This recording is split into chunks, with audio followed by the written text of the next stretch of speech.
walang nilaga. Para naman ito kay Lord. Amen? Magbigay tayo ng isang araw, wala kang isang araw. Ang balik naman nun, doble. Amen? Naniniwala kayo doon? Amen? Palakpakan po natin ang ating buhay na Panginoon. God is good. All the time. Now and forever. Praise the Lord. Okay? Handa ka ba kayo makinig? Ayan. Hindi pwedeng hindi kayo magtiyagang makinig. Nakalock yung pinto. Hindi kayo makalabas. Amen? Tatapusin nyo talaga. Kanina pa tayo rito. Kanina pa tayo rito. May ilang oras na. Dumako na po tayo sa talk number 1.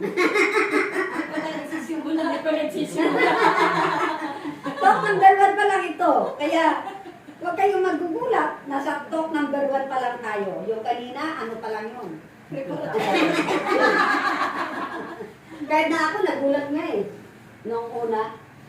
At ang kanyang itutok sa talk number 1, pagtanggap ng kapangyarihan sa dila. Kayo may kapangyarihan na ba sa dila?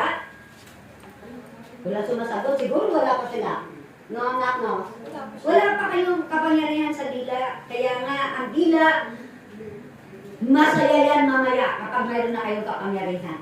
Amen. Isang salita mo lang sa asawa mo, magpakabait ka, babait. Pwede mangyari yun. Amen?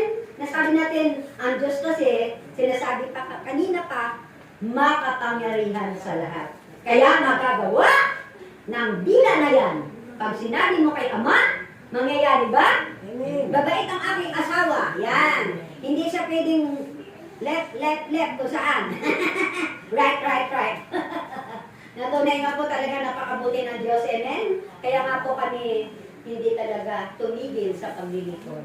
Dahil ang reward naman nun. Lahat ng hinihingi ni Sister Mel, lahat answers prayer. Ipinagyayabang ko yan palagi sa aking mga talk dahil nangyari na nga kay Sister Mel. Maraming mga unos na dumating sa buhay ko. Ngunit yung unos na yan, wala na. Nabura.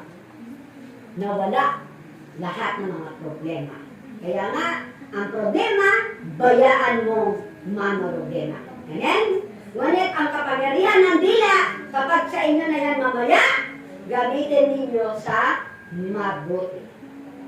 Hindi natin pwedeng gamitin ito sa masama. Pumunta ka doon sa labas ng gate at ng maywang ka. Tapos magsalita ka. Sabi nga natin, iparating mo sa ating mga kapitbahay na mahal kayo ng Diyos. Diyan na mayroong gagawa ng himala ang Diyos sa kanila. Tatawagin ko na po ang magpapahayag sa talk number 1, pagtanggap ng kapangyarihan sa dila mula sa Espiritu Santo. Walang iba ang ating second lead disciple, no other than Inang Tess Juan Gilang. Palakpakan po natin ang ating Panginoon. Maraming po. Maraming gracias. Kailangan kayo pumalakpak, hindi si Sister Ben. Maraming palakpak. Maraming Baka gracias. nagulat pa kayo, mayroon pa tayo ng merienda. Asan na yung ating tinawag? Walang iba. Tess Juan Gilang. Sarado. Narinig ka niya, anak? Tinan niyo muna.